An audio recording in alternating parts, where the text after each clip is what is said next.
Okay, welcome to Into the Channel podcast, primarily about women's football. I am your host, Dino De Cespedes, and today we're joined by a very special guest who'll be introduced by my co-host, Mr. Grant Engel. What's up, man?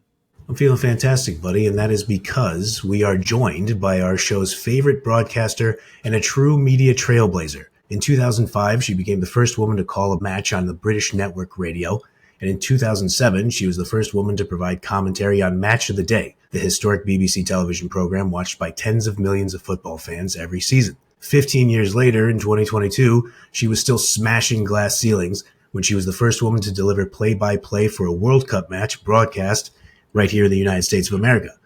But for the purposes of today's discussion, we'll reflect on her latest work at the 2025 Women's Euro, where, by my count, she called an incredible 16 matches over the course of 25 days, including both semifinals and the final, in what can only be described as a legendary performance from a legendary broadcaster. It is truly an honor and a privilege to welcome to the program, JACQUI OATLEY. Wow, what an introduction. I must come again. You guys are really nice. I'll write a whole different one. I mean, you have so many accomplishments. I'll have another minute on you next time. Oh, God bless you. That's very kind. Thank you. Lovely to be with you. Yes, thank you so much for joining us. I'm just about over the jet lag. I'm just about getting there. It must have been a trek. And you guys, well, you and Lori Lindsay were the only two, I think, that put more hours on tape for the Euro. We did 12 shows in 12 days. So we were we just ran ourselves ragged.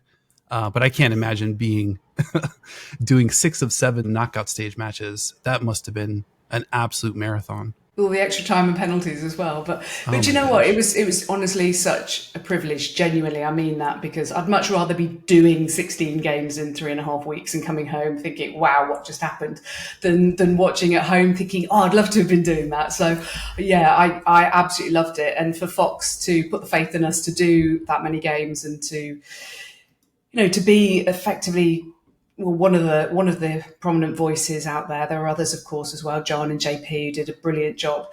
But it was just brilliant to be asked to do it. And it really was an absolute buzz. And I absolutely loved it. Huge amounts of work goes into it. Huge amounts. I did 3 weeks solid before I left, wow, which is mostly the player, not just stats, but background and facts and information and literally nuggets about their private lives, meaning how they got started in football, whether it was an older brother or whether it was a twin sister, or literally all these things which never see the light of day, of course, but occasionally there might be something that's relevant. So that's all part of it. I actually love delving deep into the backgrounds of each of the players. And it's really fascinating to see the patterns of how these players got into it in different countries. And then, of course, to see them perform on the big stage like that. So it really was an absolute thrill to do it. So many great moments in this tournament. Walking away from this tournament, what's going to be your one flashbulb memory where you're just like, wow, that encapsulates the tournament? I think possibly the Lucy Bronze header to begin the comeback for England, the 2-1 in the quarter-final against Sweden.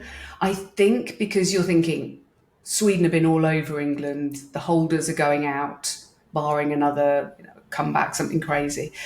And for Lucy Bronze, of all players, to score that goal in the manner she did, and she tends to score in major finals, all bar one she scored in, which is extraordinary from right back.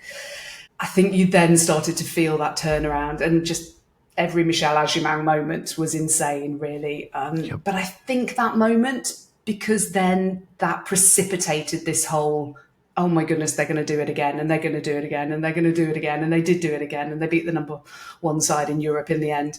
So maybe that moment, and I don't think that's being too Anglo-centric about it, because England did win the tournament and most people didn't think they would, given the pretty terrible start they had. So I think that was just a, oh my goodness, proper English moment, and Lucy Bronze has toughed it out and it's dragging them back into it. But there were so many wonderful moments in that tournament. I think I have to mention also the Riola Shemaili late equaliser, which sent Switzerland through against Finland into the knockout stages, and to have the host nation continuing into the knockout stages was absolutely huge as well. So that's another big one, because you need the host nation to perform. And I loved watching Switzerland. They surprised me. I don't mind admitting lots of things that surprised me in this tournament. Same. And the way their young players performed three 18-year-olds starting against Spain in the quarterfinals, for example, was extraordinary. So I've kind of given you two answers there. Okay, two extremely good answers. One, I would say, Tough is Lucy Bronze's middle name. I think we're all familiar with that. And I'm so glad you mentioned her as we kind of let's get into England, the champions, obviously. What is it about from you watching these matches? There was at one point in my notes where I just wrote, Lucy Bronze at the back post is always open for this is like, and the other team watches film too. They have the scouting reports. What is she doing to just make herself available at the back post? It seems like every single set piece, every time down the field. You might have heard us in commentary saying that. Lucy Bronze is free again. Why do they keep leaving her free from set piece? It's extraordinary, isn't it? Because they've all watched every single clip of everything that they do. And England for ages have had Lucy Bronze. Fabulous header at the back post, by the way. Credit to her for getting free, I guess. But sometimes she's just standing there and then leave her to it, which, it does baffle me. I think the one where she scored from the header is a bit different because of the movement and what have you and the flow of the game. But from set pieces, I don't know what the excuse is, but we were pretty gobsmacked that they kept leaving her free. And but what a performance from her, honestly. I think she's become absolutely iconic. I feel lucky enough to have been there when she made her England debut off the bench for Dunia Suzy against Japan in a friendly before Euro 2013, when she went but didn't see a minute of play. And she had a late winner ruled out wrongly for offside, actually, that day. And that was the start of something. And she was really highly rated amongst the people who knew her, saw her, coached her. And so it came to fruition. But I think so much has been said about her. Saw Megan Rapinoe waxing lyrical about her, saying she absolutely hated playing against her, which is a huge compliment, of course, in her position. But she actually lives down the road from me. So we were driving through our local village earlier. My little boy was looking out for Lucy Bronze. Yeah, she lives literally down the road. And because we're in Chelsea territory here. And she's just an extraordinary character. Never mind the broken leg, everything else, everything. The mental strength that she has, and hearing every player in their various interviews throughout the tournament talking about just listening to Lucy in camp and her experience and how she reacts to things and telling us what we should do when this happens and how we react to that happening. For example, losing against France in the opening game, and Lucy lost against France in the opening game of the World Cup in 2015 when she was played at left wing that day to nullify the threat on the right from France. And it was a horrible performance, a horrible defeat, and they went on to be so close to reaching the final. So her having been there, seen it, done it, was quite a thread throughout this tournament. And I need to get some photographs. I think, the celebration of the penalty against Sweden, which really got into Sweden's heads and they ended up losing that. I think that I need to get hold of the photograph of that celebration, because I think that in particular was really iconic. Oh, yeah. Blasted that penalty. The penalty kick I rewatched a couple days ago. I wanted to talk about another player. Well, the player that provided that ball into Lucy Bronze for the header, Khloe Kelly, my personal player of the tournament. We'll talk about that one later, or maybe we'll talk about it now. Khloe Kelly, a tremendous tournament. Serena Wiegmann, I think it's going to be hard to decouple those two, because to have a player in that kind of form, that effective, that productive, and to be able to keep her in that role, not disrupt things, but also make changes other parts of the pitch, to address other issues with the backline, etc. Can you talk a little bit about Khloe Kelly's impact on the team and kind of how it permeated out?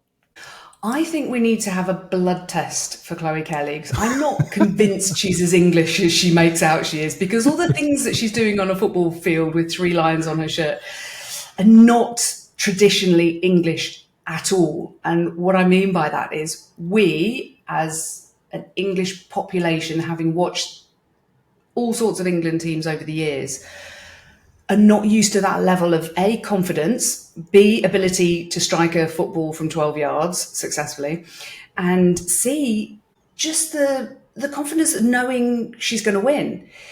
Because, and I don't want to keep harking back to the past, but I think it is relevant, the fact that England have now won back-to-back major trophies.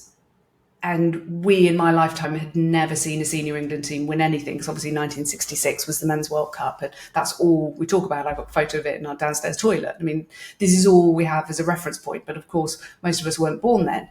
And so her mentality is extraordinary, really, truly extraordinary. And I think it's infectious.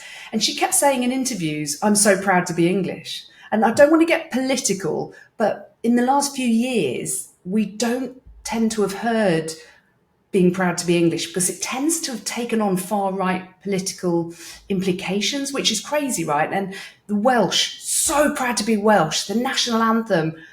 Everybody in Wales is, whether it's rugby, whether it's football, whatever, Scottish, bagpipes, thistles, everyone's blue and white and proud to be Scottish and Irish, etc. And we've been a bit embarrassed to be English because we feel that when we go abroad that we should probably say we're British rather than English because it sounds a bit exclusive. So just giving you an insight there into kind of the psyche of English people over the last few years, a bit embarrassed to be English. Maybe our football fans at major tournaments in the men's game have embarrassed the English, and people who have English flags up outside their house, you don't know whether they're just proud of their football team or whether it's a political statement. So with all this wrapped up in that, it's very different having seen and heard Khloe Kelly play the way she did in a football field and talk the way she did afterwards with such supreme confidence. And I personally think it's really refreshing to hear that because I think it must permeate towards the rest of the team. Yes, they're proud to be English. And yes, they always expected to come through at the end, whether that's entirely true or not, that sort of level of self-confidence. And afterwards in the parade outside Buckingham Palace and on the stage when she said, pressure, what pressure? And she was laughing. Of course, there was huge amounts of pressure on taking the winning penalty in the Euros final. She was being tongue-in-cheek. Some people have taken that as an arrogant thing. I'm like, no. She's being English tongue-in-cheek there. And she's also enjoying her life and she's not being disrespectful to anybody else. She just has a confidence in herself, in her right foot and her left foot to deliver a ball, to come off the bench. She's fine doing that, whereas others might have sulked. So I think there's so much wrapped up in Khloe Kelly's performance on and off the field that it is so fascinating, so fascinating to watch. And I think it's fantastic for her, fantastic for the other England players, and fantastic for women's football as a whole, because again, because of the history of the women's game in this country, of the game in this country, there has been almost an apology of English women playing football because of the ban that was ended in 1971. They've had to fight and it's all been drudgery and it's all been hard and fighting for airwaves and fighting for a little slot at the end of a sports bulletin. And I know because I'm someone who had to fight to get those lines of copy into sports bulletins. So this is how it has been. And when an English female player would be interviewed on television, it would always be the last couple of minutes of a slot and they'd be grateful to be there. So for these women to have completely smashed that apart, and for the brands and for the TV companies and the producers to be fighting to get hold of a lioness, to get them on the sofa, to get them on primetime television, this is so new. And so to have a player like that be confident, be full of personality, and fully be deserving to be in that limelight is really something new. So sorry, that's slightly diverting from your question, but I think it's been really iconic, really refreshing, and absolutely signposting the way forward for the game in this country, which is people want to watch these girls. They want to watch them and they want to watch women's football just for it being football. But in terms of her role coming off the bench, extraordinary. And I think there were plenty of people, maybe I'm one of them, who maybe thought she might start the final because she's got energy to burn. She's got minutes in her legs. And Lauren James had an injury. She just recovered from it coming into the tournament. She got a really bad ankle knock in, I think it was the semi-finals, and had to come off. So it played out. She was carrying an injury and she's a fabulous player. But they got there in the end. And for one player to have had the winning moment, the winning touch in 2 tournaments in a row is mind-blowing. I try not to be too, American myopic, but the way you describe that, I mean, there is a pretty good comparison to be made by a player you referenced earlier in Megan Rapinoe, where, as you're probably aware, we have some of these similar political conditions in the United States where, the person who puts the American flag out there, to your example, you're not sure what kind of statement that's exactly making. And Megan Rapinoe and other, obviously plenty of other players of the women's national team here have reclaimed that and said this is what it means to be an American for us, and the outlook we have and how we see ourselves, basically. It's awesome that Khloe Kelly is kind of, has that for you guys. And the thing about Rapinoe that Khloe Kelly now has the bona fides, has the accomplishments, has the trophies, the moments to back it up. And, it's not like you need that to say things like, hey, we all belong here and all that stuff, but it definitely doesn't hurt. And it leads me to this question. And obviously Dino and I have zero pull with the FA, but we are demanding that the FA immediately commission and build the statue for Khloe Kelly. So, Jackie Oatley, we have 2 questions for you here. One, what do you think the statue pose should be, and where should it be placed? Okay, so you've got 2 options, I think. One is of the shirt around the head, but I don't think the FA, we are still English and quite reserved, are going to want to put up a statue of a woman in a sports bra bearing a midriff. Sure. I don't think that's going to happen. So it probably won't be the shirt, the Brandy Chastain moment. I think it should be the knee up. Yes. The knee up pose, because that 100%. is distinctive. That's distinctively Khloe. Yes, it's her routine that gets her into the zone, but it's also a symbol to the goalkeeper. Don't mess with me, I'm coming for you. They're in trouble. So I think that's a psychological thing as well. And it is iconic. So for me, it's the knee up. Or it could be the corner flag, but I don't think that's... Yeah, not as signature as the knee up, I think. I think you nailed it. I think the knee up. I think they are already commissioning a statue. That was already in process anyway. That was already happening. But now they've got a choice. The 2022, the constant between the two is obviously Khloe Kelly gets the winning moment, which is insane both times. Genuinely. Imagine her agent this week. I noticed her agent's email address on her Instagram, and I thought, imagine that email box this week. Let's go. The price is going up. Yeah, good for her though, good for her. And I just hope a lot of the other lionesses and non-lionesses and previous lionesses are also getting a little slice of the cake, because it's changed very, very quickly, very, very quickly. And there are still WSL players who are having to buy their own boots. So the gap, my only concern, not to put a dampener on it at all, it's just a realistic thing, is I think we have to be a little bit careful about giving everything of a small pot to a small group of players who've already got a certain amount of the adulation and the boot deals and the everything else. And then other players still living off maybe 30 grand a year and buying their own boots and what have you. I think we need to be a little bit careful about that. I don't know the answer to that and how it works, because market forces are what they are, that you want Lucy Bronze selling your whatever product at all. I don't know, but good luck to her. She deserves that, by the way. Individual distinctive details. Yes, of course, you want Khloe Kelly on whatever it is, and Leah Williamson will have deals coming out of her ears anyway. So that's not a concern at all. And she's England captain, deserves some. Lucy Bronze too. But all I'm saying is I hope we haven't forgotten the other players who also need to fund living and training and all the rest of it. Dino, just so I could jump in, because I never miss an opportunity for this. Jackie, a little background on me. I'm a labor union guy, so for all the football-related income, that's where a union helps. Just I always got to throw that up. Let's go, cosign. Jackie, I want to ask about, and we're going heavy England here, so apologies. Oh, I'm sorry. I know about everything else, by the way. It came up with the first few questions. I had one more England question, just because I thought, it was a pretty important moment from a different perspective. Jess Carter obviously has some, goes through these, personal struggles with problematic fans and situations. There's been a lot discussed about that.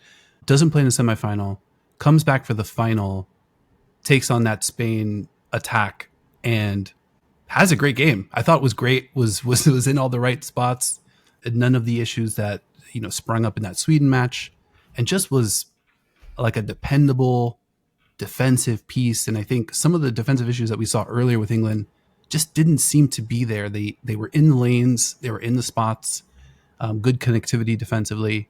And I thought Jess Carter having to overcome all of that and put together that performance in the final just said a ton. I'm so glad you mentioned Jess. I'm so glad, because we could talk about Lucy Bronze and Khloe Kelly all day. But so is everybody else, right? They kind of speak for themselves. I'm so glad you mentioned Jess Carter. What a character What a lovely human for starters, by the way, which is kind of irrelevant in football, but she just is a fantastic person. I could not have been happier for her, because when I saw her name on the team sheet for the final, I was a bit worried for her, I'll be honest, because of all the abuse that she'd had, and she'd had very nervy moments. We're allowed to critique the football, okay? These are players at top level. And I felt really sorry for her against France, because that's not her position. She doesn't play left back. England didn't have a left back. Alex Greenwood, okay. So the France game was horrible for everybody concerned. And I actually was looking more at Sarina Wiegman on the France game, I have to be honest, rather than the players, because the players were so far away from each other. Connecting any pass was so difficult. That needed changing sooner. So I was looking at Sarina and going, why are you not changing it? Because Elisa de Almeida and Delphine Cascarino would just tap, tap, tap around poor Jess Carter. And man, I felt for the girl. Change it sooner. So she did change it for the second game. And of course, fantastic against the Netherlands. And it was a change. It was a totally change of vibe and the platform for the rest of the tournament. And then there was the Sweden game. And I, again, really nervous early on, giving the ball away. And not just Jess, by the way, but of course being punished early on. And then the second game, I think it was Stanway that lost it. And everyone's looking at Jess. And then you hear about the racial abuse and you just think, oh, for God's sake, you know it. Not to be surprised. And by the way, it's not just Jess. There's been other players who've been abused, whether racially or not, they've since said. There's a lot of it online, so it's not just Jess, but she was the one that bravely spoke out about it. And so she was in the spotlight. And then the Italy change that Sarina Wiegman said was tactical. And I do believe her, because there's a lot of height in that side, a lot of Girelli, fantastic with her head, and the two subs off the bench, Cambiaghi and Piemonte, both 5'10". So I was not surprised by that change of bringing in Esme Morgan at all. And also quite happy to see Jess just get a bit of downtime after the week she'd had. So for her to be named in the starting lineup in the final, and for Jess to subsequently perform the way she did, she was impeccable alongside Leah Williamson, who was also outstanding, as she was in the Champions League final. Absolutely huge credit to that player. Honestly, I've just got so much credit to hand over to, as lots of people have. And I think she deserves to stand out as much as anybody. She deserves to be talked about as much as anybody, because when she said afterwards, and she's so brutally and beautifully honest, Jess, she gives lovely interviews, and she was kind enough to speak to me before the tournament set up by Fox and NWSL and Gotham. And she was very honest there as well, by the way. And for her to speak post-match saying, I was terrified when I woke up that morning, but my teammates rallied around me, believed in me, and my manager believed in me. And I was thinking, I'm going to have to give the performance of my life. And she did. Wow. Because if she hadn't, can you even imagine the turn that her life would have taken if she was abused that much earlier on in the tournament, if they'd have lost the final? Because, it's easy to make a mistake against Spain. Can we please be honest about this? Or it's maybe not even a mistake. They force you into errors because of the way they pounce on you. So for her to perform like that, wow, honestly, credit, kudos. I'm kind of chuckling because you mentioned it's easy to get criticized versus Spain. Immediately made me think about the Bonmati goal versus Anne-Katrin Berger, where she's like 6 inches off, and she's playing smart, just trying to be a little bit of a step ahead. Aitana kind of catches her sleeping, and we saw criticism of Berger on that play, and I'm like, have you been watching this tournament? Have you been seeing what this keeper has been able to do? And to your point, Spain is just going to do that to you if you leave the most micro of crevices. Well, this is it. We talk about fine margins always, don't we? I mean, you've got sports scientists and people talking about the right kind of pillow and exactly the right thickness to get the right amount of sleep. We're talking about fine margins. And that one, obviously, I was calling that game and that goal, and we didn't expect her to shoot from there. And of course, afterwards, Anne-Katrin Berger did hold her hands up. She said, that was my mistake. I was directing traffic in front of me. I did leave too much space. And she did, but you can understand why. And she just said it was a moment. But that is the difference, isn't it, between top sides? And I love Germany this tournament, by the way. Crazy moments for the red cards, particularly the Kati Hendrich one. What was she thinking? But I loved the way they rallied, and kind of felt pretty sorry for them in the end. But it is those moments. And that's why Bonmati's won a couple of Ballon d'Ors, is because those moments are game-changing. And and also credit to the staff. One of the other things, I don't think staff get anywhere near enough credit. We talk about managers, good and bad. We talk about players, good and bad performances. But what about the hours and hours and hours that analysts put in? Analysts are not paid anywhere near as much as head coaches who do all the press conferences and what have you. And sometimes, maybe not at this level, but certainly at some club level, men's club level, some of them working for free or for not very much. And I think analysts sometimes deserve huge amounts of credit. They're working all hours, all days, night and day. Get me this clip, get me that clip, get me that. Find me a compilation of this player doing this particular action. And so the analysts, I'd like to give a big shout out to, for whom life can be very difficult and they're working late, early, and finding that little nugget that can be the difference. And she was told, this is what Anne-Catherine Berger does. So those analysts, the goalkeeper coaching and the analysts who've said, actually, we've spotted her do this. I tell you, if ever you're in that situation or anyone else, if you're in that situation to cross, hit it hard and low near post, just have a go. So yes, credit to Bonmati, but also to the analysts. And just, I mean, obviously you mentioned the 2 Ballon d'Ors, the best player in the world, I think, by a lot of people's accounts, rightfully so. Just the ability, the dummy to free up the space. And I mean, the entire thing is just majestic. And her ability when she's going end line there and she just pops it like so quickly to get so much pace on it. I mean, we talk about it on this show too. I think most football pundits do. Your margin for error against Spain is virtually nothing. Like you just have to get so much right and you have to hope, for them to get a couple things wrong. You mentioned this team earlier who I thought put up, the host country, Switzerland, who put up a good performance against Spain. You mentioned their young players. Sometimes Dino and I, we're your average American sports fans. We get real excited about things pretty quickly. I have to think Switzerland, I love the look of them going into 2027 in the World Cup. I mean, that is unbelievable talent at a young age on their side. What else did you see from them?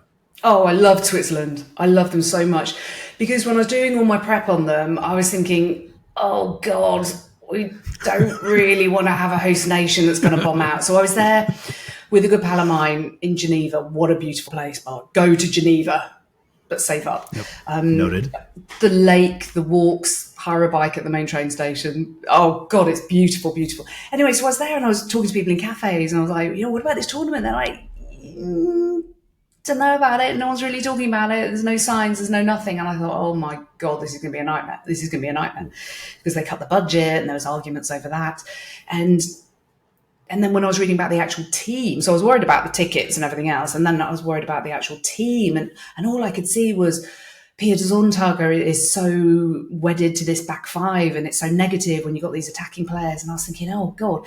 But then I also remember a quote from Pia Zontager saying, judge me on July the whatever it was, 5th was it, whatever it was, judge me on that day and then you can see how we do. And fair enough, she was right. We judged her on the actual play and they weren't defensive.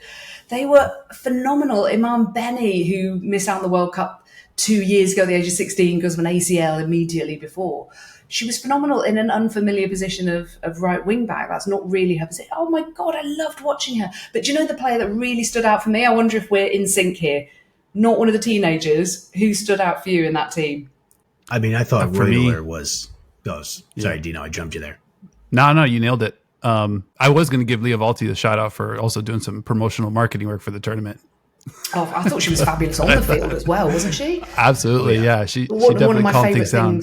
But yeah, Reutler, were you heading towards Reutler, Jack? I was saying Reutler. I loved Geraldine Royer, particularly in the earlier games against Norway. I mean, they were really unlucky.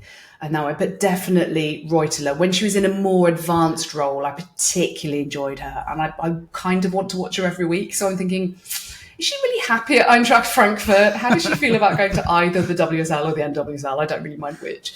And then a friend of mine goes, no, apparently she's really happy there. Drat. I just don't watch them as often as I would elsewhere. I just love watching her dynamism.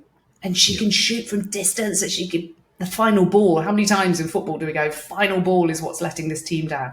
And she's fabulous at that. And she's strong and she's everywhere and she's fit and she's Yeah, unafraid. and then later on in the tournament, towards the knockout stages, then she was having to play a couple of games in a deeper role because she's so brilliant. She did a job for the team, but she didn't get to stand out as much.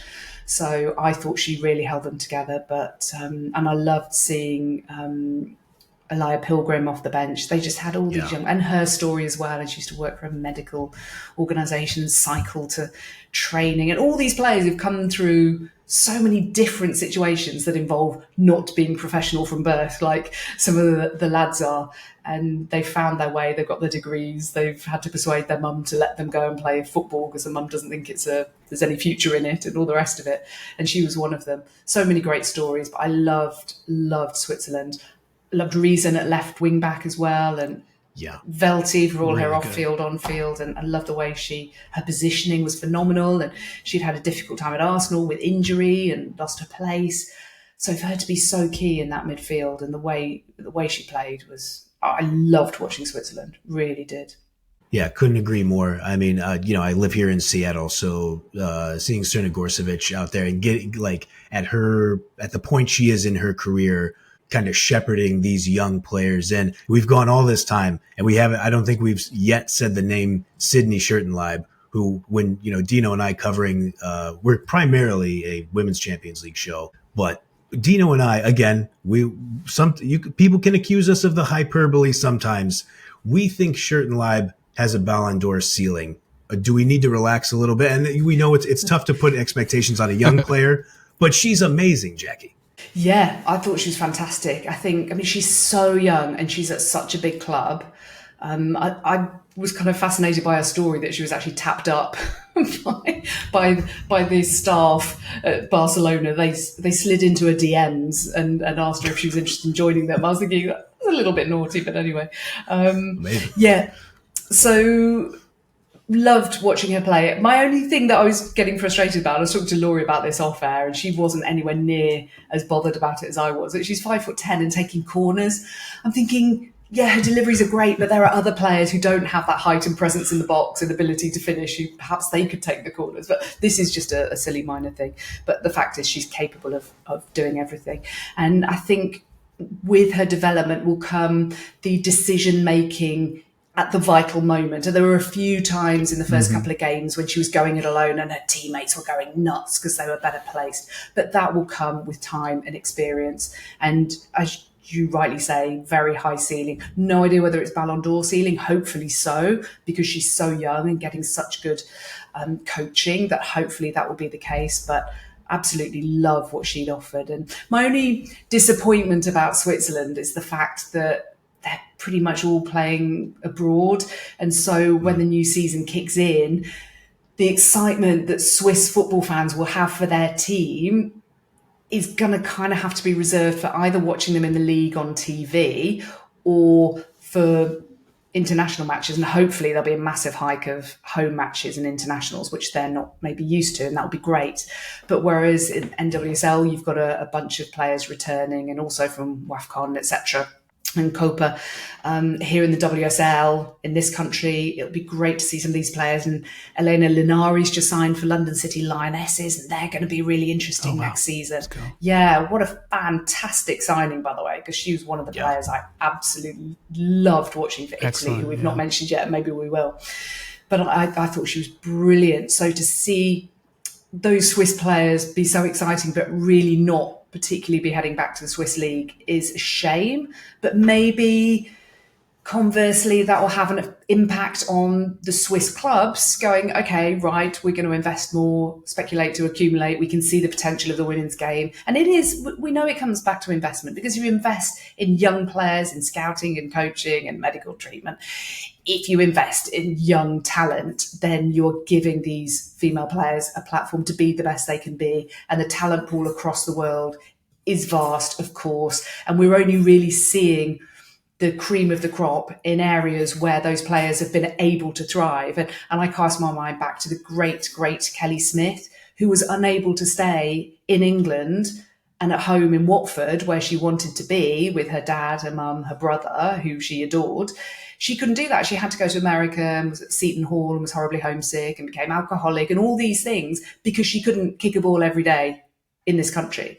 So things have changed on that front, but you want players in every country to be able to stay in their country if they want to be able to live in their home village if they want to, and still be professional footballers, as the guys can. Although, of course, they travel too. But you just want there to be the coaching of a high standard available to these girls from a young age, so they don't have to travel across the country like Lauren Hemp did at the age of 16, had to leave Norwich for Bristol City.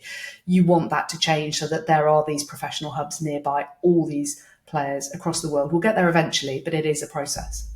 Yeah, absolutely. Very well said, Jackie. And I know you're speaking from a little bit of experience. I know you played a little ball in your past as well. What kind of player was Jackie Oatley? Was there a player in the tournament that represented, Jackie Oatley's skills on the pitch, that you're just like, that player and me? If I was in that tournament, that's what I would be doing. That's exactly how I'd want to be playing. Yeah, they were all on the bench and never saw a minute of action. They were the ones that represent me. No, I was wholehearted, should we put it that way? I was very much wholehearted. I understood the game, but because I genuinely didn't have a club to play for or anyone to play with, because literally nobody played. Even my brother hated football. So I literally had to buy a football and practice keepy uppies myself and kick a ball against the garage door. That was literally it. And so it was only when I went to university age 17 that I could join a team and have coaching. And I was no loss to anybody, genuinely. But I did play in the Greater London League, and that's when I got injured badly. And then, I can't even run anymore, sadly, because it was such a horrible permanent injury to my kneecap. No, I can't compare myself to literally any of these players because but genuinely somebody who didn't play and was injured all the time, I would say. But no, I was right-sided midfielder, and I just loved the game. But I would love to have had opportunities like my kids now are 11 and 14, and they're literally out playing football on the park now. And nice. They get fabulous coaching from a local coaching school, both of them, the same coaches, different days and at school. Just brilliant coaching and as much opportunity as they want. And it's just fantastic level of coaching, and they focus on the people first and the how you behave and being a good teammate, as well as excellent actual skills coaching, and so that they enjoy it. And that's just amazing now. So, but no, to answer your question, nobody. Fair enough. She won't take the steps to compare herself to Geraldine Royer. I'd love to be. I'd love to be the Lucy Bronze type. Yeah, maybe somebody, but definitely somebody who's wholehearted, and maybe somebody who understood the game, but maybe tried to make the best of the little ability they had. Maybe that. You're preaching to the choir on that one, Jackie. So we've mentioned in passing Italy a couple times. Obviously, they make the semifinal. They beat Norway on their way there. You talked about Girelli. About being wholehearted also. What were the hallmarks of this Italian side that you noticed throughout the tournament? Oh, I loved Italy. Loved them. Absolutely loved Italy. I loved the fact that they've only been professional for 3 years. Well, I don't love that, but I love the fact they achieved what they did despite that. You know what I'm saying? The fact their league has been very belated. And we're seeing this across the board, by the way, around the world, of leagues, of federations. Traditionally, let's be brutally honest about this, pretty sexist. It's just being honest, right? Yeah. We see it still in South America. We see it still in so many countries. Some pretty close to home as well, that are very, very belatedly, the cogs are whirring. Oh, actually, if girls and women play football and are coached at an early age, or maybe they can play, maybe this can be a commercial operation. But, oh my God, it's been exhausting trying to get people to see the light on that front. So, belatedly so, the Italian league went professional 3 years ago, and teams like Juventus very belatedly coming to the party. I think it was 2017, Roma 2018, etc. And so now we're seeing the fruits of that. Juventus now having won the league for a sixth time after Roma had won it for a couple of years in a row. And every single one of those Italian players had played in the Italian league last season, which I thought was interesting. Very cool. But also, where do they go from here? So just seeing Linari now having signed for London City Lionesses, Caruso had been on loan at Bayern Munich for half season, has moved there. Sofia Cantore going to Washington Spirit, really interesting. I think it would be good for their development to have football experiences in different leagues and different cultures. But in answer to your question about what I liked about them, I always love a team that is greater than the sum of their parts. that is united, that is playing the philosophy of their coach. And I loved the work that Andreas Sonshin did. He didn't have a huge track record. You look at his CV and go, okay, lower league striker in his day, he's 46 now, and he done a bit of coaching, was interim at a men's second division club a couple of times, what have you. And let's see what he's got. But listening to the players, researching the players, the quotes, watching them, you could see that they played to his tactical philosophy, and they are very tactical. So they would change their formation and the way they play and their personnel depending on the opposition. And I loved what they offered on that front. I was a huge admirer of Cristiana Girelli. She's my kind of player, not in terms of how I play, by the way, because we need to leave that theory, because nobody there played like me. But I loved what she offered, the passion, the emotion, the leadership, the armband, her goals. Oh my God, I just thought she was phenomenal. And listening to the way the coach talked about her and her response in an interview when she was told about the coach's quotes about how she has not had what she deserves on the field or off the field in terms of the limelight, the recognition, and how close they were against England was genuinely heartbreaking. I mean, yes, of course, fantastic what England managed to do in turning it around. And of course, Aubameyang is a wonderful story. But conversely, I was absolutely devastated for Italy. Really, really devastated because they were so close and because of what it meant in their home country. And they had 10 million viewers on Rai 1, which is on in every front room of the country. And this is new to them. And they are annoyingly still playing for recognition in a way that US women just don't even have to think about. You don't even have to think about that, because that is not what happens in America. That's not how people think about women playing football. They think of women for certain things in Italy and in Brazil and in parts of South America and other parts of the world, because it's a patriarchal society and football is for men and women are there to look pretty and do what have you, traditionally in the past. And so they're having to drag their nation out of those stereotypes and historical tropes, if you like. So that's why it meant so much. And the tears of Girelli, I couldn't quite cope with because it was just so sad. And all those players had given so much. And it's just a sad way to lose. But bigger picture, fantastic that they won new admirers. Fantastic that the little girls will see that and want to play. Fantastic that little boys will see that and think it's normal for girls to play. And all those aspects that now involve that country really kicking on, hopefully after this, really kicking on, because they've proven they have fantastic talent. And I love the fullbacks. I love Di Guglielmo and I loved Oliviero, and I love the fact they took the lead against Spain and the celebrations, and I love Giuliano's set pieces. And there's just so much about them to like. And Severini had a horrible time, bless her, in the semi-final, but she'll come back. She's only 22. She'll be a fantastic player. So much to look forward to from them.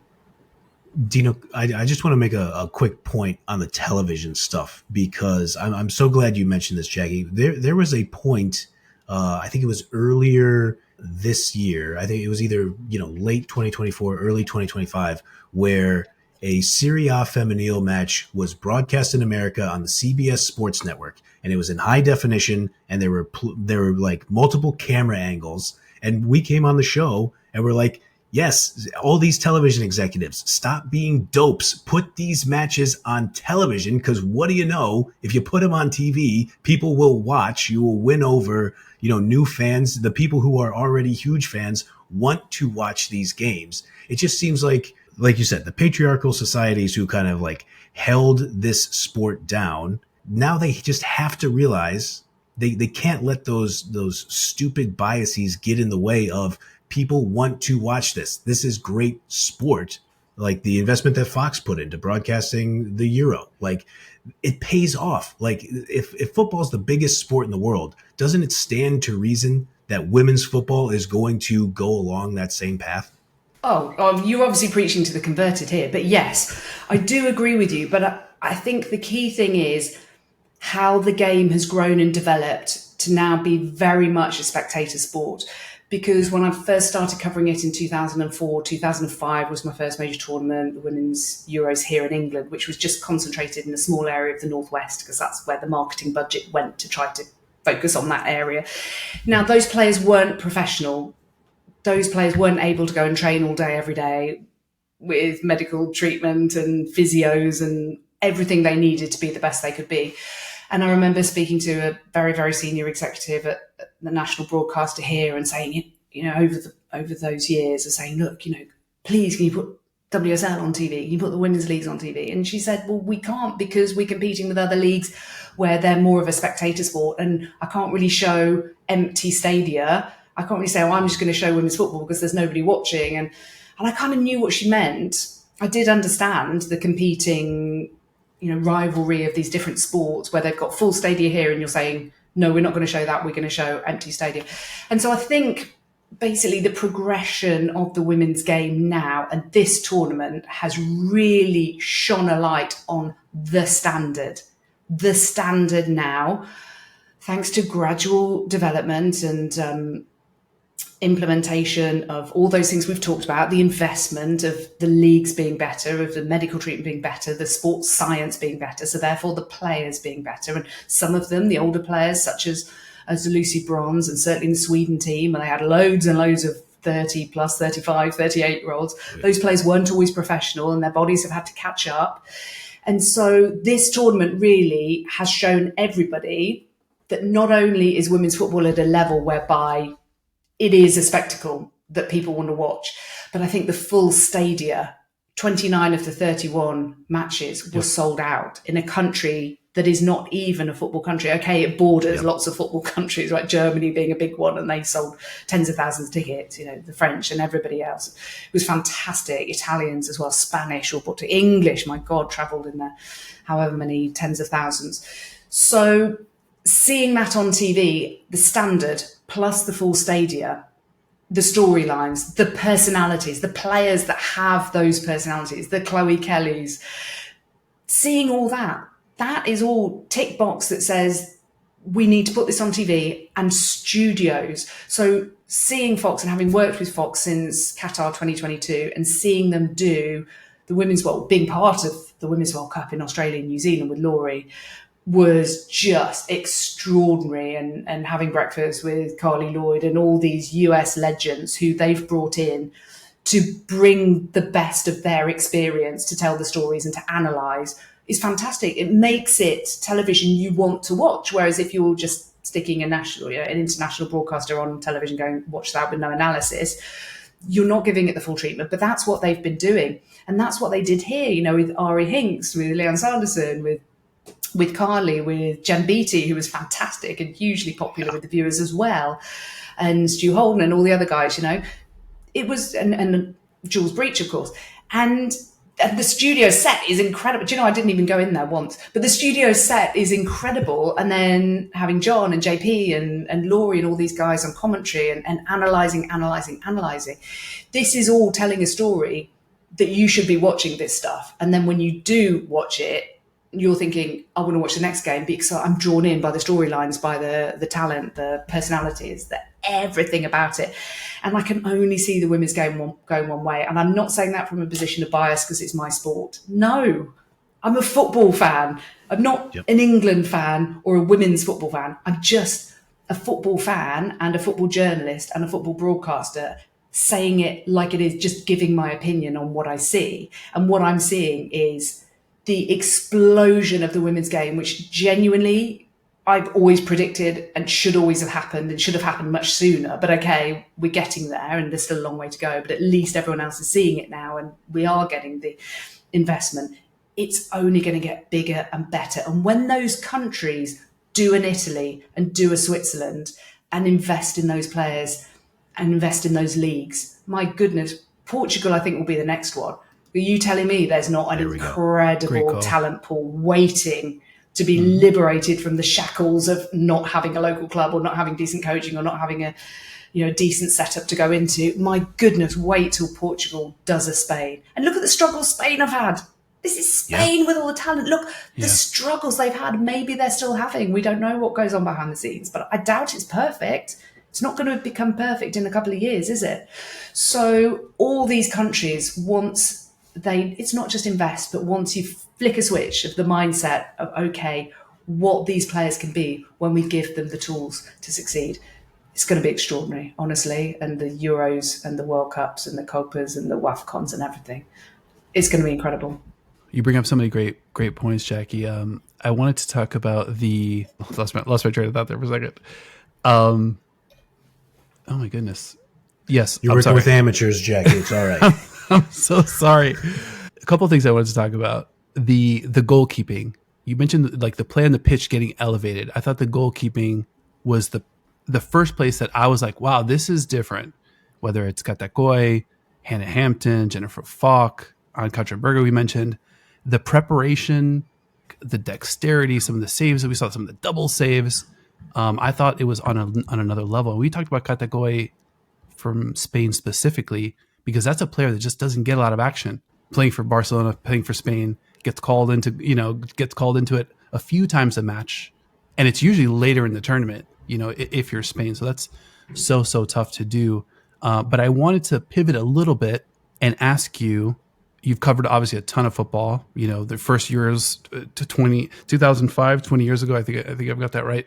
So you've seen it all, and you've seen a ton of growth in the game. If I ask you a singular performance from a player or a team where you're just like, I cannot believe I just watched that on the women's side, where do you go for just like the most, like, couldn't believe I was in the building for that. Couldn't believe I was calling that. That's something that I think sits in that top position, just the stickiest moment that I'm going to remember as a commentator. Oh my goodness. Oh, I sound like Annie, little orphan Annie there. Big picture question. Oh, God, I'm just trying to rattle through the Rolodex in my mind of every 2 years these tournaments. Or something stuck in my mind when you were just talking about 20 years ago was Karen Carney's late winner in the opening match against Finland, Euro 2005, when she was 17, and that was my first national commentary. I think it was. Was it? I think it was. And and she ran off swearing her head off and got into trouble. She's small. And now Karen's obviously a pundit now, but she's still the youngest ever goal scorer at the Euros. And that was huge because we wanted people to watch and we wanted people to listen and we wanted women's football to be taken note of back then. So that was huge in front of a big crowd at Manchester City Stadium. Oh gosh, I'm really struggling to pick one out. I'm really, really struggling to pick one out. So I've got the recency bias of this amazing tournament in my mind. Sure. I can't really pick one out, but this is really bad podcasting by trying to think live. So what I'm going to say, just for the moment, it's not the most extraordinary moment in the history of women's football at all, but just for the moment, I'm just going to say that's saved by Ann-Katrin Berger. Because you alluded to it there when you talked about the goalkeeping. Now, for all these years, and bearing in mind I've been a football fan for a long time before I changed career to do this job.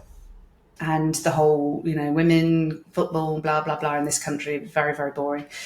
And the stick you get, you must be a tomboy. And you just like, this is utterly insane.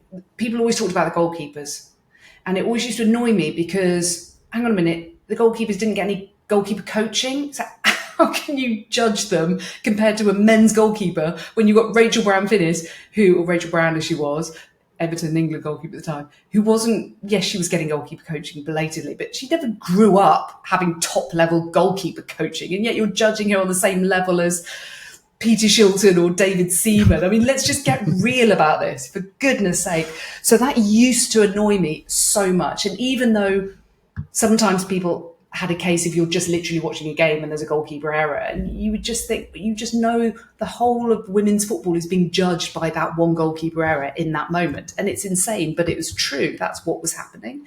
So when Ann-Katrin Berger did that, I think she put a massive tick in the box for women's goalkeeping all over the world, because in that moment, you're hopefully not thinking, a woman's just leapt in the air and just clawed a ball back off from what looked like behind the line because surely she'd have scored an own goal, and that's going to be devastating for Germany and they're going out of the tournament. And she pulled off the impossible.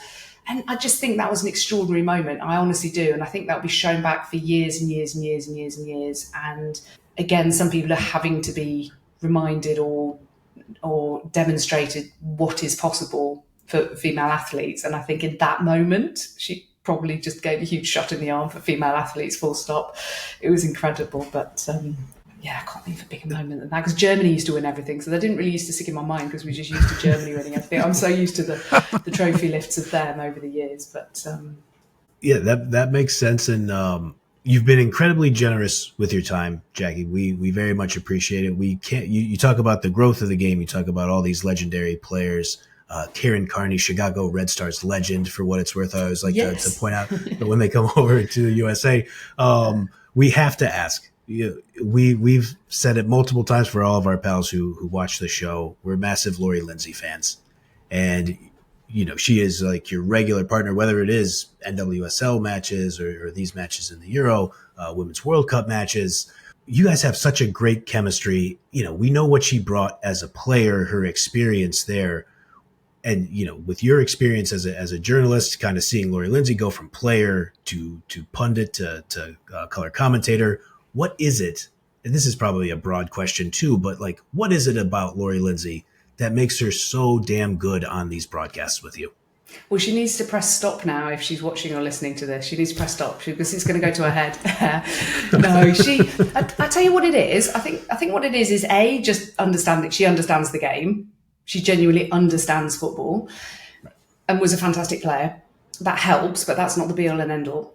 B, I think she wants to analyse. And I think over many, many years, 20 plus years or whatever, I've worked with all manner of different co-commentators, male and female, what have you. And some would much rather be in the studio because it's a different vibe. You're on for less time. Maybe it's just a different thing. Whereas to be doing co-commentary, you have to really want to do it because it involves a lot more prep, a lot more in-depth prep, a lot more watching back. If you're to do it properly, you need to analyse patterns of play, you need to know a bit about the coach, and you need to listen to the quotes and what does he or she want from the team. You need to know what you're looking out for. So I think she's really good at doing that she wants to do it and spends the time revising for an exam, if you like, because every time we go on air as commentators, it's effectively an exam, and all the prep that you're doing is your revision for an exam. And every time we go on air, we want to ideally pass with flying colours, though we don't know what's quite going to come up on the exam paper, of course. Sure. And I think it's the same with Laurie, that she spends that time researching and analysing in advance. And we talk a boatload off air, and particularly in the first week of the tournament and before it, we were going through all the different teams and going through what we knew. And we always go through in advance with our little pal, Matt the Stat, a guy called Matthew Placek, who's just fabulous. He's going to be a great commentator or coach or whatever he's going to be himself. And we go through all our thoughts about what's going to happen in the game, and she'll always come at it from an analytical point of view, and we'll always talk about, say, key matchups, and in advance, that side could be really interesting, Lucy Bronze against whoever, that's going to be brilliant, and we'll try and pick things out for the audience. And then in game, she analyses, and I'm sure you two are the same. When you're watching tons of football matches, you don't want the colour analyst or the co-commentator or whatever they're called to say something really obvious that you can see. You really want them to say something that you actually hadn't thought of. You can see who's on top. You can see who's got most of the ball. But why are the opposition not responding? Is it because the team that's dominating possession, usually Spain, are so fantastic? Or do we give credit to the defending? Or, what's happening in this game? So I think it's that. She's just a very good analyst who does her homework, who knows what to expect, knows whether players are right-footed, left-footed, knows what they're trying to do in the game from a tactical point of view, and will always come armed with information to know what to look out for. And then we'll give an opinion. I think that's really important too, especially in women's football. I think it's really hard, particularly for women. I really do, because it's quite a small world. And if you're commentating on players you used to play for, that must be horrendous.